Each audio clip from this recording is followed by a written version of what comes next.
Hello बच्चों, चलिए प्रश्न को देखते हैं। प्रश्न है, क्षार धातुओं की आयनन एंथैल्पी निम्न यानी लो होती है, व्याख्या कीजिए। तो देखिए बच्चों, यहाँ पर बात करें प्रश्न की मुख्य अवधारणा की।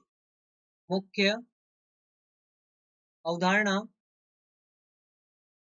तो देखिए बच्चों, यहाँ पर समझें, हमारे पास में आयनन एंथैल्पी एग्जैक्टली होती क्या है। आयनन एंथैल्पी तो देखिए, किसी किसी परमाणु से परमाणु से एक इलेक्ट्रॉन निकालने के लिए आवश्यक ऊर्जा निकालने के लिए आवश्यक ऊर्जा यहाँ पर आयनन एंथैल्पी कहलाती है। अब बच्चों यहाँ पर ध्यान दें, यदि हम किसी परमाणु से आसानी से यहाँ पर इलेक्ट्रॉन निकाल पा रहे हैं, इसका अर्थ क्या हुआ, वहां पर हमें जो ऊर्जा देनी होगी वो कम देनी होगी, क्योंकि इलेक्ट्रॉन तो आसानी से निकल जा रहा है, तो ऊर्जा कम देनी होगी, यानी कि उसकी आयनन एंथैल्पी कम होगी। अब इलेक्ट्रॉन आसानी से क्यों निकलेगा, तो देखिए होता क्या है, यहाँ पर जो क्षार धातुएं हैं, क्षार धातुएं, इनका जो आकार होता है, आकार क्षार धातुओं का आकार बड़ा होता है, आकार बड़ा होता है।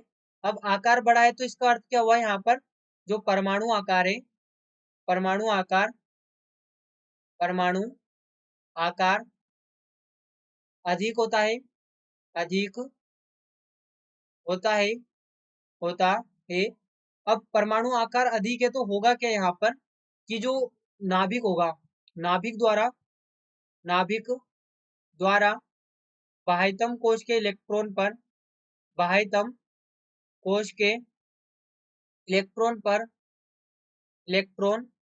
पर आकर्षण आकर्षण कम होता है, कम होता है। और इसी कारण से जो बच्चों यहाँ पर इलेक्ट्रॉन होगा, इलेक्ट्रॉन आसानी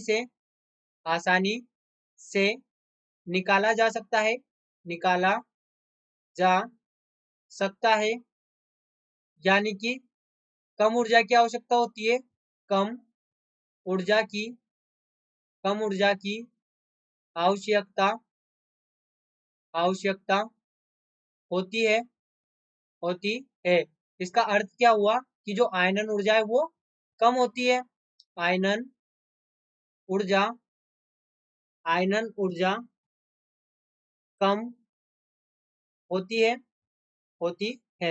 अब हम बात करें यहाँ पर समूह में, जब ऊपर से नीचे जाएंगे, यानी कि समूह में यहाँ पर lithium, sodium, potassium, rubidium, caesium, ये हमारे पास में होंगे। अब सब समूह में ऊपर से नीचे की ओर जाएंगे तो देखिए जो परमाणु आकार है, परमाणु आकार बढ़ेगा, परमाणु आकार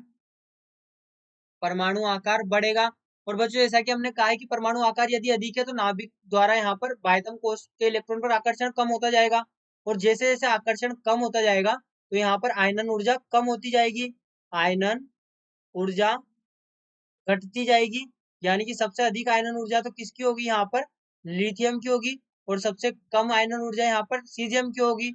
सबसे अधिक समूह की बात कर रहे हैं हम, समूह में सबसे अधिक, और सीजियम की यहाँ पर समूह में सबसे कम आयनन ऊर्जा होगी, सबसे कम आयनन ऊर्जा। और आयनन ऊर्जा को हम यहाँ पर आई ई से प्रदर्शित कर सकते हैं, तो यहाँ पर भी हम लिख दें आई ई। यहाँ पर हम आयनन एंथैल्पी को आयनाइजेशन एंथैल्पी आई ई से प्रदर्शित कर सकते हैं, और यही हमारे प्रश्न का उत्तर है। तो बच्चों आशा करते हैं आपको प्रश्न समझ आया होगा। धन्यवाद।